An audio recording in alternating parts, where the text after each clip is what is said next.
Well, here we go, episode 4 of the second season of The Hybrid Disciple. I'm Andy, I'm one of your hosts, going to be joined by Ashley, and one of the most fun interviews that we've had this entire season. And this guy's Will Cumby.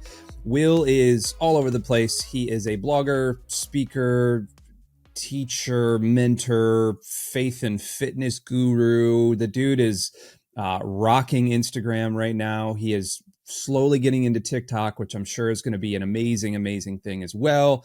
And Will comes on this show to talk through kind of his philosophy on inner city missions. He's also kind of like a chaplain for high school football, which I think is totally awesome. And so he's dealing with a lot of kids, particularly Gen Z and, you know, that kind of that area. And he's got some really awesome views on how digital and physical impact each other and how we can actually continue to be that bridge like we always talk about here on the Hybrid Disciple. I was super, super glad to be able to have this conversation. It was a lot of fun. Like I said, there's a lot of laughs. Will has just this charisma that you're going to want to just continue to listen to him at. You can find all of his information if you're listening to this in the podcast. You can find all his information in the show notes. And if you're watching this on YouTube, bloop, bloop, bloop, bloop, bloop, go to the description below. But hey, without further ado, it's myself, it's Ashley, and it's Will Cumby.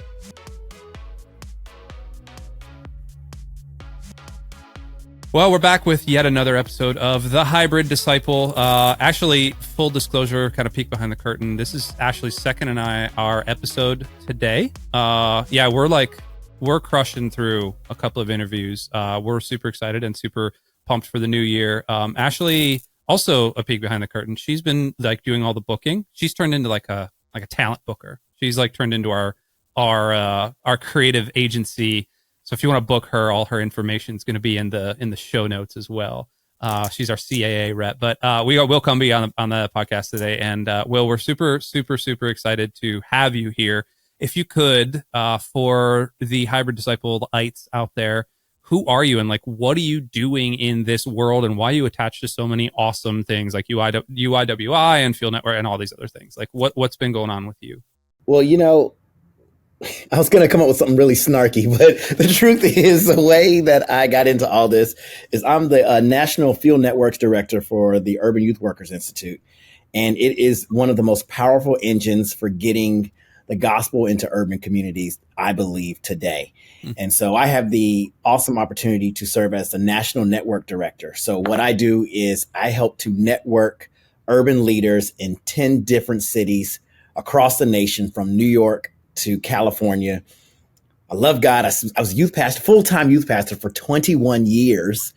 And now I get to just blend it all together and serve kids and serve leaders across multiple platforms, but most importantly, share the gospel of Jesus Christ in creative and different ways. Awesome. Elevator. Elevator speech.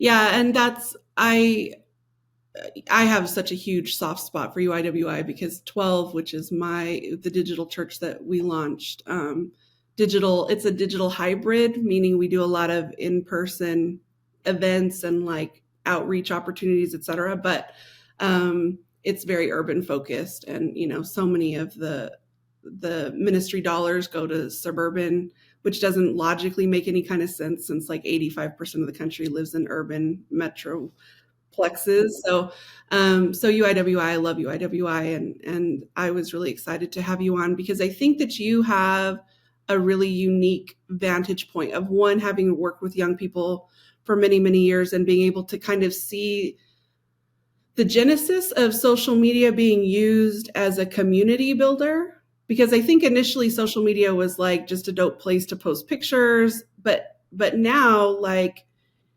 people, I have a 20-year-old, an almost 18-year-old, and a 5-year-old, and my 20-year-old and my 18-year-old, I would probably venture that half of their friends they met on the internet, built relationships with first on the internet, and then they became in-person friends. And so I think that you probably have witnessed that with young people. But then there's also kind of this shift in certain circles where church, you know, like Andy works with the digital church. I have a digital church. So there's also kind of like this shift in certain circles where they think, well, maybe the in-person component isn't as necessary as before. And I would argue that as I've worked through 12 and the growing pains with my church, it's got to be both. And it's just, what does that look like? And what does in-person look like to different groups of people, right? And then how does that all come together? And so my first thing that I'd really kind of like you to speak into from your perspective is discipleship specifically. Like, what does discipleship look like in person versus on the internet? And how can they both be things without threatening each other? Great question. And I think I love words. And so to understand what discipleship is, you must first understand what is a disciple, right? And a disciple is a dedicated follower of Jesus Christ. That's a disciple, right? So in order for me to know where I'm going, I have to know who I am or what's my destination, correct? My favorite quote is, we lose our way when we lose our why, right? So in understanding what discipleship is a journey of spiritual growth. So when we talk about what does it look in the traditional set, it looks like a mentorship. It looks like, I want to know more about Jesus. I want to know more about the Gospels.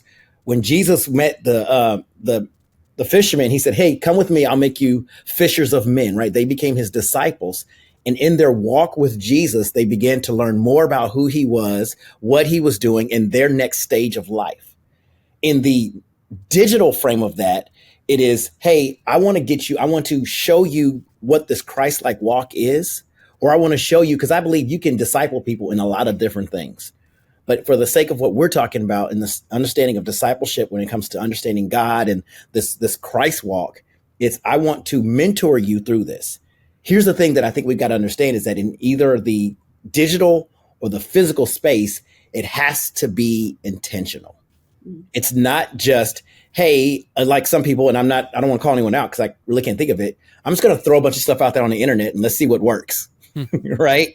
If you know anything about social media growth, the ones who have a niche market are the ones that do the best.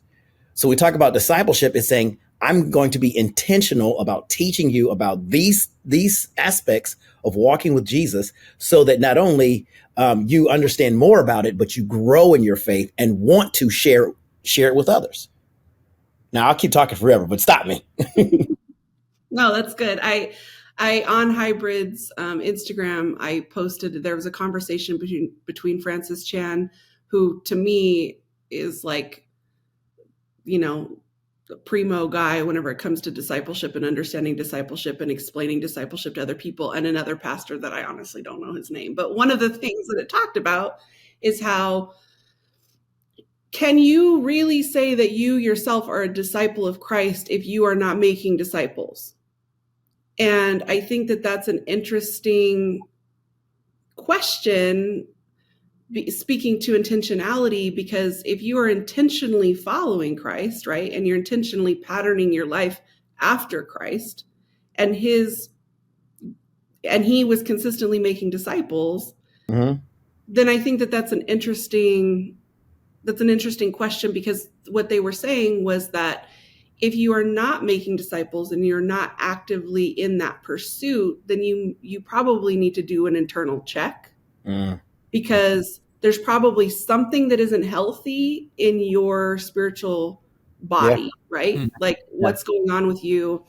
And so speak to that a little bit, because I think what happens, in one of our earlier podcasts, Andy and I were talking about being an influencer, because, I get asked a lot, like, what is it like to be an influencer? I have a pretty solid, I would say I'm a micro influencer, but, I have a lot of followers on IG and on TikTok. And one of the things that I say consistently is like, we are all influencers. Every single person on the planet has influence over someone. And so with that in mind, whenever we're talking about digital discipleship and digital intentionality, whenever it comes to sharing Christ with people, I would just say, like, you don't have to have like Mike Todd level followers to be essentially disciple making on the internet. But then how do you do that responsibly, if you want to speak to that? Because, some people, well, we'll just say it. Some people are better at talking about certain things than other people, like you could get somebody who really loves Jesus that's like gung-ho, like beating people with, spiritual hammers, and it is not having the effect, not because their heart isn't in the right place, but because they're just, like going rogue. So yeah, I don't even know if what I'm asking you is clear, but fire away, bro. Because I'm like taking notes. I'm like, okay, I have too many thoughts, and I want to make sure I address them correctly. I want to say this, and it's a hard thing to say. The Bible in the book of James says that we should be hearers. We should be more than hearers, but we should be doers of the word, which can intimate the fact that you can be a hearer and not a doer, right? Just as much, and I apologize for stepping on people's toes, you can be a mom and not be motherly.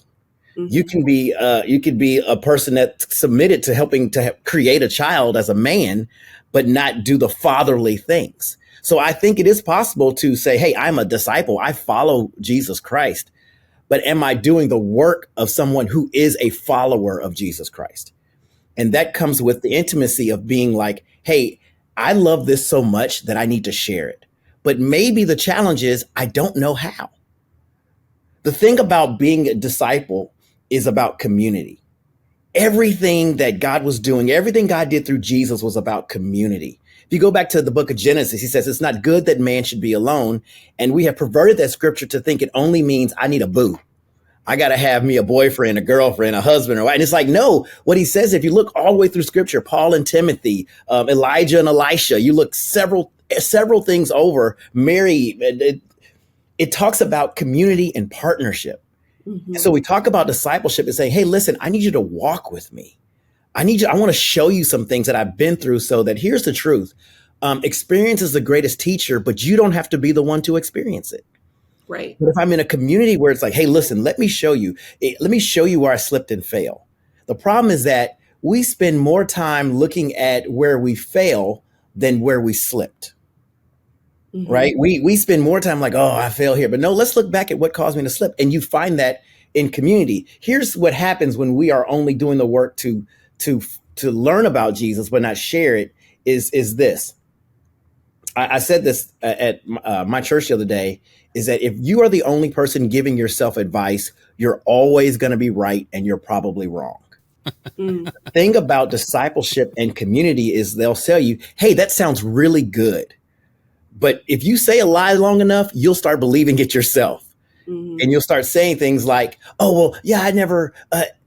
True story. Watch this. This is an internet story. There was this lady who would go and feed the ducks every day around noon. And everybody called her the duck lady. And they asked her one day, like, why do you feed the ducks so much? Like, this lady was about to lose her house because her feeding the ducks was bringing ducks to her community too much. And the people in her HOA were like, hey, lady, we're going to fine you because the ducks are coming around too much. And the lady tells them, well, I feed the ducks because my daughter died. And I'm sad that my daughter died. So I feed the ducks so I have family. Oh. True story. I promise you can Google it. It's on the internet and the internet doesn't lie. The lady shows up, calls the newspaper, is like, hey, I'm not dead. Like, I'm still alive. That's my mom. We got into an argument. And she like cut me off. And so when she cut me off, she just told everybody I'm dead. I'm not dead. I'm just dead to her. So I tell you guys that story is that sometimes we can create this story within ourselves thinking that it's the truth, and we'll share it to others as if it is a truth because we are not being challenged by others to say, is that really the truth? Right. Yeah, that's. Go ahead, Ashley. You take it. Oh, go ahead. No, go ahead. You're like, okay, this guy here. No. I want to dig into that, and like I also want to like look at time and all that, because like I feel like I could sit here and talk to you for 3 hours about this stuff, and that's unfortunate. I mean, it's not unfortunate for us, but it's unfortunate for our time. The interesting thing, so the hybrid disciple, what we do is we take the digital presence, that, you know, the sort of digital mantra of discipleship and what that kind of is, and we try to bridge the gap between the digital and the physical, because I think a lot of the times there's this divide, there's the gap, and some people call it the generational gap, some people, whatever you're going to call it. And I'm literally coming out of working in a brick and mortar church for 15 years. I've been a quote unquote professional Christian, going to church every Sunday. I've been preaching and teaching and leading and doing the whole things for the last 15 years. And now I'm working in a purely digital sense. And so I'm literally trying to bridge this gap. And the thing that you're talking about, where we have all of this sort of like the digital mindset, like the world, you talk about the fact that you're reaching into the inner city, but that's kind of brick and mortar. And then we've got all this kind of other digital presence thing. How can you use everything that you're doing digitally? We talked earlier about, and this was off camera, but we talked about how you're like trying to like scratch the surface of TikTok and use that, not because you want to make a name and be an influencer and sell boots and skinny jeans, but you want to actually minister to people. How are you using all of that to bridge that gap into something like the inner city, into faith communities, into brick and mortar churches? Like what steps are you doing, and how are these things manifesting in your ministry right now? Well, great question. One thing that we have to understand is that the people aren't ours, they're God's, right? They belong to him. And so when we try to feel like it is, once they start following us, that now you're my possession, you're already messing up. What I think the things that I'm doing to get into those different spaces is to share as God shows me. Like one of my prayers every day is like, God, show me something new today. Show me something creative. And I know he shows it so that I could share it in a way to those who don't know. We love how scripture tells us, Paul says, I became like all so that some may be saved, right? It's saying, I've got to go into those spaces. There's some kids who are like, I can't go to church because I was hurt by the way people said things. I can't go to church because my hair looks like this, or my earrings are like this, or the relationship I'm in is non-traditional. But I will go to the internet because nobody's seeing me do that. But then what we must do as those who are on the internet and creating content to grab the attention of those who are desperate for something that tells them that they're fearfully and wonderfully made, something that tells them that they're the head and not the tail, something that tells them that their past is not a prison, it's a platform. They need something. Our job is to grab them. I look at the story of Jonah. And most people tell that story from the vantage point of Jonah and not the whale. Because I think about the whale.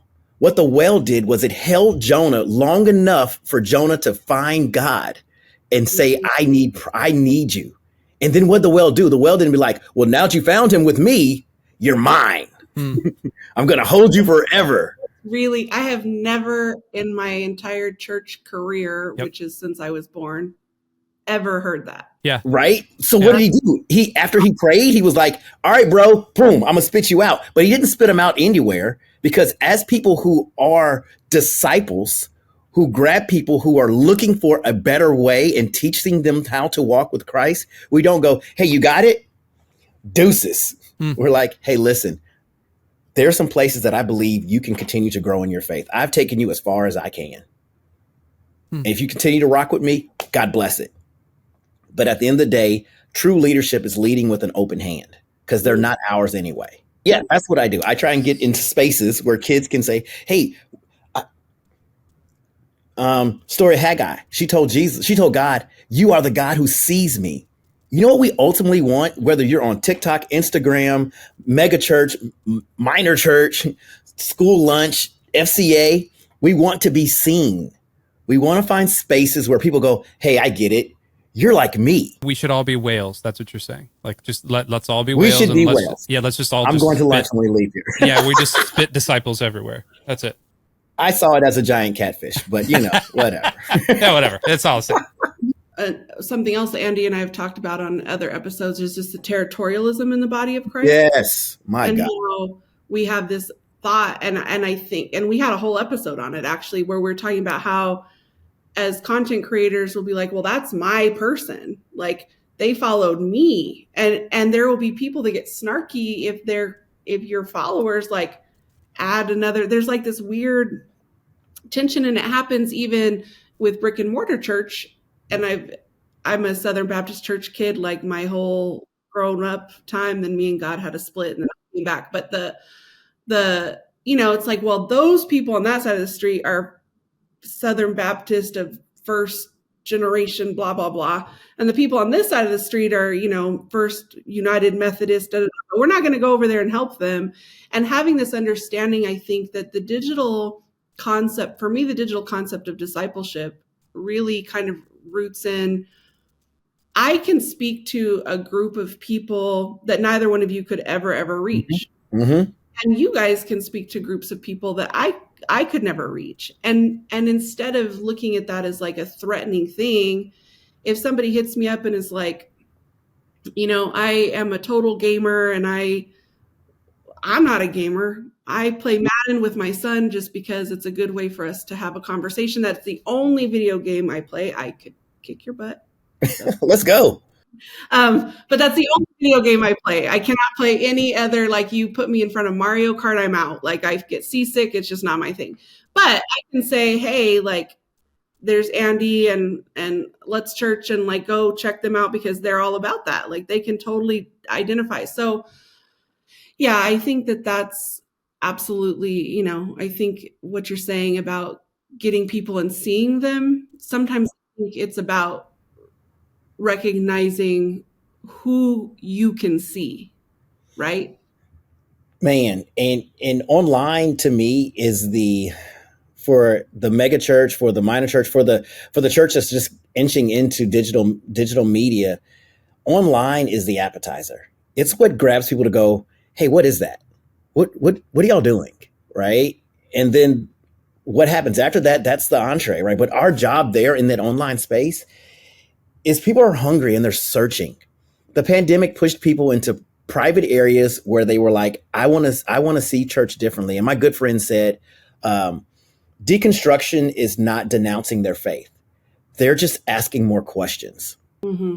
And so we need people who are, now granted, with everything, there's bad stuff, right? There are some people that are putting some trash out there and claiming to be good. The Bible calls it itching ears, right? They're looking to be seen, and there's no substance to what they're saying, which is why the Bible also says, try the spirit by the spirit. You take it back to the word of God and say, hey, is this true? At Thanksgiving, we have a very diverse family. And so you'll get enchiladas, you'll get turkey, you'll get ribs, you'll get all kind of stuff. I know what I can eat and what's going to be good for my body, and I know what I can't.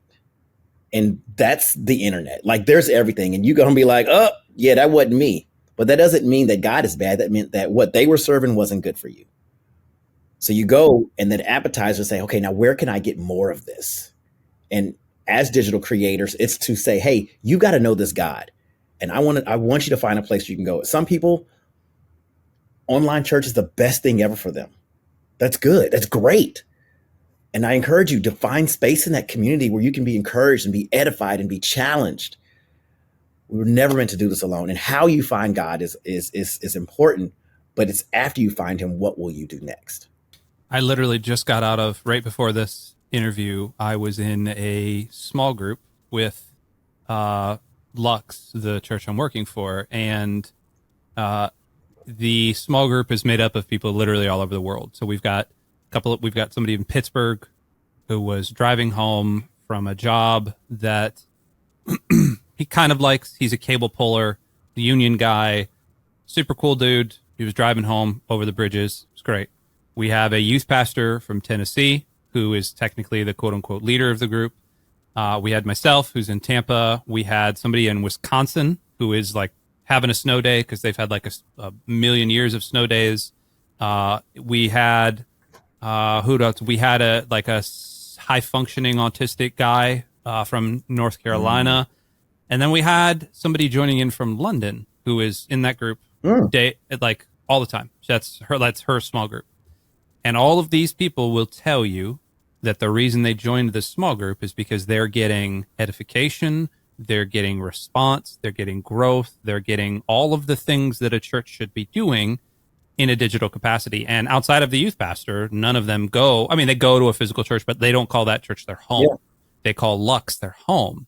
And I guess my question to you is, this is not a like, oh, take that. But like, what, when I say that to you, how do you immediately feel about that? Do you get that that sort of generational thing that I think even I get. I'm in my 40s, that even I have to like fight back sometimes and go like, oh, well, that can't happen online. Or do you start to like look at the bigger picture, like we are all whales and we are all trying to spit disciples everywhere?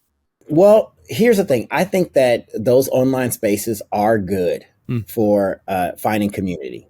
I think it's good. Yep. We all have our place where people say, those are my people, right? We have to go places like, these are my people. But I also argue on the side of in person too. Mm-hmm. Now, I understand there's some people that are like complete introverts and are like, people run, yep. right? But the reason I encourage the hybrid of having the online space, because you can get challenged, you can get encouraged from someone who knows your story on the other side of the world. Mm-hmm. Right. And they're like, oh, wow, Joe, it's the same over there. And so it goes back to the Haggai story is I want to feel seen. Yeah. The reason I argue for in person is because sometimes we can hide behind our screens and not be really transparent. Like, if I'm sitting with someone, your nonverbal is going to speak real loud to me. Mm-hmm. Right. That stuff where I can be like, hey, man, so I hear what you said, but I see what you're doing. Mm-hmm. Like you're wringing your hands while you're telling me that everything is okay. So what's really going on? And so I think that as an on-ramp to that, I think the digital space is still very important and prevalent. Well, so honestly, that's where I was kind of hoping you were going to answer that question, because I tend to agree with you. Even though I do work for an all digital church and an all digital expression of the gospel, I tend to agree with you. For 98% of the people, we have a number of shut-ins, people that literally can't leave the house without, they have autoimmune diseases and all sorts of stuff. And so going to a physical church is a mitigating circumstance. But by and large, one of our emphases here on the Hybrid Disciple, but also in Lux, is, hey, we want you to be, this is your community. This Discord server, our services on Wednesday nights, like this is your people. This is your, like, come game with us, come hang out. We're going to watch movies. We're going to do the thing. But also you need to have a place. You need to have like an actual physical place to go. And that's been one of our emphases this year. And I'm glad you said it. I've been trying to figure out the words to kind of put around that, and the sort of the entree into the meal thing is a perfect way of saying that. So thank you for that. Mm-hmm. No, man, I'm loving this. Like, this is like during the pandemic, we switched to a completely virtual Bible study for our teams at our church. And we had great numbers. And what happened was the athletes that could not attend in person because of programming for sports were coming online. Now, we weren't seeing their faces, because what they were doing is they would put their headphones in while they're riding to the game, or while they're riding somewhere. And then that Sunday, they'd be like, hey, Pastor Will, that was a dope point you dropped the other day. And I was like, what? Ooh. You were online? He was like, yeah. I just, I couldn't show my face. I was on my way somewhere. I'm like, oh, okay. So that became, and then we pushed those athletes to make a discipleship process that said, now you are now the Great Commission, where your church is the athletic field. So I need you to take what you're learning, and you're going to need to start sharing that when you're in football practice, when you're in basketball practice, when you're in dance. And they're like, oh, so you've come now. So now we're going into every man's world to share. Yes. Hey, Pastor Joey, you're on the football team, and I need you to talk to your friends. Yep. This is what Jesus meant when he said, go into all the world. Yep. Go into all the world. Hey, your world just smells like football cleats and sweat, right? So delicious. There's your world. Yeah, absolutely. I think one of the things, whenever I've been talking to, because 12 initially started, the goal was to put out content every week, have online Bible studies, with the ultimate purpose of planting small in-person churches in the 12 largest cities in the United States in urban settings. And then as things have progressed and kind of clarified, it's shifting now more to kind of take down the territorialism. I'm bringing in pastors from the 12 largest cities in the United States, having them do short format content, using 12 more as like you can get fed here, and we're going to have Bible study here. But if you are in DC, there's this pastor named Marcus who is dope. His theology and my theology may not be The minors may not line up 100%, but the majors completely do. And if you show up at his church, they're going to love you. They're going to care about you, all of the things, right? And so as we've shifted and are shifting into that space, I think really being able to get people to understand that, to your point, that different voices impact different groups of people. And 12, we have a t-shirt that I made that says, "Go ye therefore into the hood." And then we have "Go ye therefore into the trap house," and "Go ye therefore into," Will wants one. I have a bunch of them. "Go ye therefore into the red light district." And like I have all these things that we wear all the time. But I think that as people have talked to me about, like, well, how do people plug into community if everything's online? And is that even important? I've had people argue that it isn't important. And I say, I look at it this way, because I'm single. Yeah. And I'm sworn off the dating apps at this point because it's a disaster. But I was on the dating apps. Like, you can meet someone on the internet and you can build a pretty solid foundation with them on the internet. But eventually, in order for that relationship to progress and to solidify, you have to meet the person in person. Absolutely. Like, you cannot solidify and build a deep relationship with somebody unless there's that in-person connection. And I feel it's very much the same. And that's been, after that connection was made for me, that's sort of been my argument for making sure that we are providing bodies that people can plug into from the internet. Because I don't want people to have a DM level relationship with Christ, because that's the extent of the discipleship. Because then you get into things like, what if somebody's sick? Like, who's going to go visit them in the hospital? Like, what if somebody needs to move? Because discipleship should be life on life, right? So if you have a single mom that needs to move and all of your people are in, Chicago and Miami and they're in Phoenix, well, those people cannot come and help you move. So I think that there's also that element of discipleship that we miss. It's not just talking about Jesus, it's tangibly showing someone what it is to be supported. So good. So it's the community, it's the networking. I think if say the gentleman that you said was all the way in Europe, who was on the call, and and he says, "Hey guys, I'm really struggling with this." And you're like, "Well, we have a network. Like, let me make some phone calls. Let me see who we know out there." Because of that, like, that's the church. The churches that we go back to the Acts church, it was like, "Hey man, we've got people everywhere." And we talk about how it was like they came together to take care of the things. I love the story of Zacchaeus. Right? The story says that he ran ahead and he climbed the tree.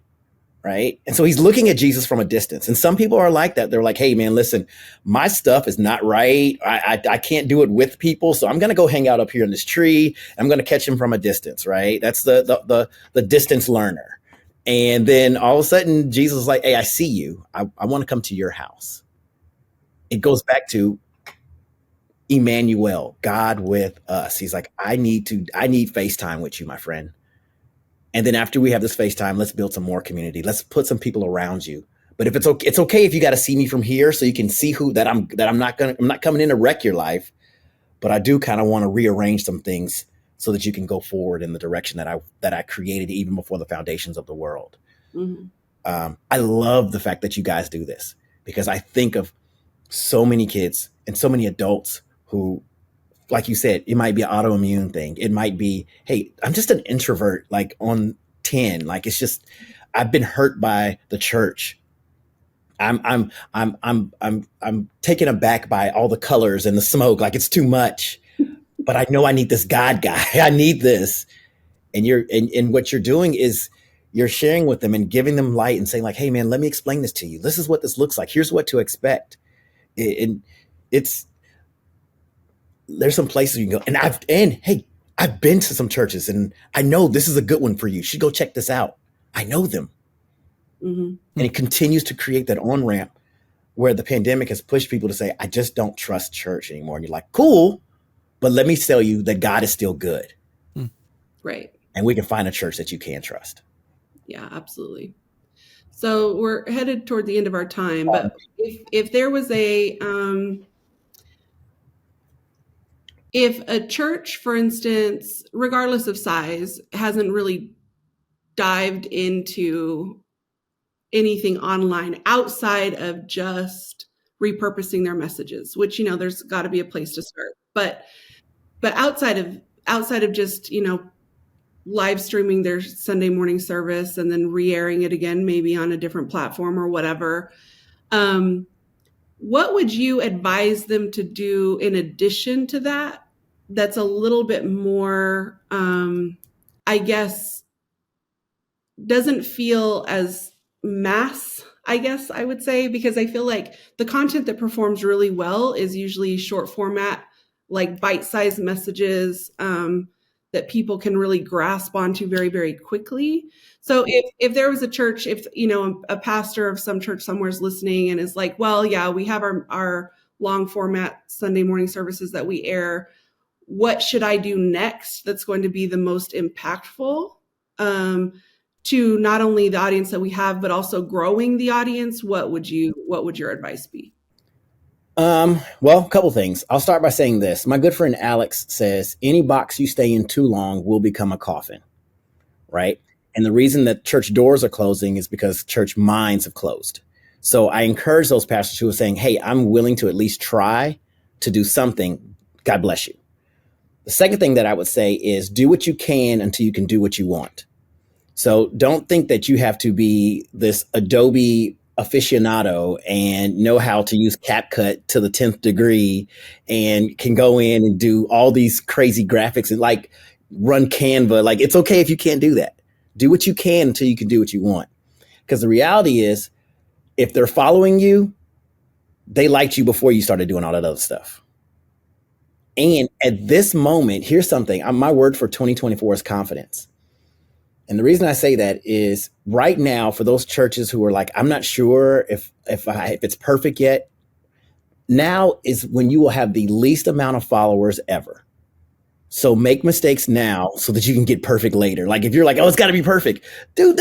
Your mom already loves you. It's okay. Like it doesn't. If it's not like Sister so and so who's been going to your church for 35 years, she's not gonna be like, ooh, that transition was trash. I would have done that differently. She's gonna be like, hey, look at Pastor Jones. I love look at him teaching the word today. The last thing that I would say is this: is if it entertains you, it'll entertain the people that follow you. Right? If it's like, oh, that was good to me, share it. And you don't have to like have crazy backgrounds. Some of the stuff that I've talked about that's been the most viral have been like life moments. Mm-hmm. Bible says, man who finds a wife finds a good thing and obtains favor. So I haven't posted yet, so I'm telling y'all, so y'all get the early is. I had to buy some new running shoes and they were more than I wanted to spend. And I was like, but I want these running shoes. It's not what I want to spend, but whatever. So I get to the register and the guy goes, do you have an account with us? And I was like, no, but my wife, she always signs up at every store she goes into. I put in her phone number. I got this ridiculous discount and it was the price that I wanted to pay for the shoes. Silly story. But when I tell you, people were like, I get the verse now. Obtains favor. It wasn't me. I didn't do anything, but it was who I was connected to that gave me the favor that I wanted. You can say that's not biblical, but hey, it works for me in my world. If it makes sense to you and it's encouraging to you, I guarantee it'll encourage someone else. So don't overthink it. Post it, be proud of it, and move on from it. And also use multiple platforms. Don't just do one thing. Like post that joint on Instagram, post it on TikTok, copy and paste. Because listen, if you only talking to the street in front of you, you're going to miss the street behind you. So, it's the uttermost ends of the earth. He said Jews first, the Gentiles, and to the other, right? Hit them all. It's okay. Take a line from your verse. If you dropped a hot line in your sermon, post that joint on X. Like you dropped a hot, hey, I'm gonna put it on X. You'll never know. Somebody might like it. Mike Todd blew up off of a Twitter post. Yeah, that's really good. And you're 100% right as from a strategy perspective.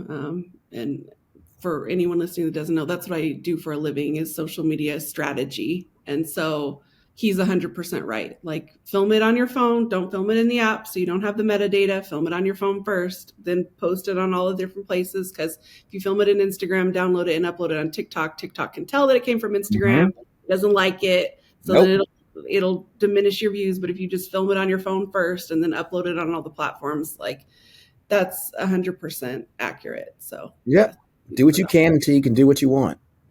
And it's not even, I think that people are so hungry for authenticity that it's funny, because on my TikToks, the ones that like go nuts are usually the ones where I look a hot mess, probably haven't brushed my teeth, nearly got hit taking my son to school, had a life lesson epiphany, and I'm sitting in my car looking like a hot mess, just saying whatever it was that I learned. And those, because people, I think, are hungry for people who aren't necessarily mass producing. Now, I'm not saying produced stuff is bad, but no, that stuff is good too. But there is a place for those who are saying, I want the stripped down reality version of it. Like, they like, oh man, I love it. That's why all the apps have filters, right? Because it's cool.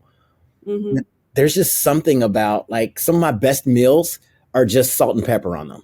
It doesn't have all the accoutrement that comes on top of, like, hey man, you give me a steak that's just salt and pepper. That steak is great. Yeah, absolutely. That doesn't mean every once in a while I don't want, shrimp and everything on top of it, and all the special garlic butter and stuff. Like, that's cool. Hollandaise. The hollandaise, right? But, just give me, a little piece of sushi and I'll be all right every now and then. It's just as good. Yeah. Andy, you have anything else? No, I super appreciate this conversation. I super appreciate your sense of humor, but also the fact that you're actually willing to put a foot into some places that are desperately needed. If people are listening and want to find you, where can they go to find you? Man, if you would like to find me, I hope you owe me some money. No, if you're trying to find me, you can. I'm on Instagram. I'm on TikTok. I'm on X/Twitter/ whatever it'll be next week. I am on Facebook, but the best way, also my website is williamcumby.com. williamcumby.com. On Instagram, Facebook, and the like, it's just @willc27.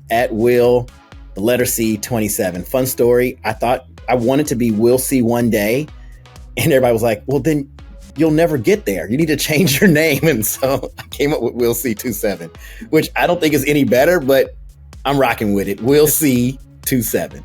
Thank you so much. Oh man, thank you. I appreciate what you all do, man. Praying for you all, love you all, and excited to see the future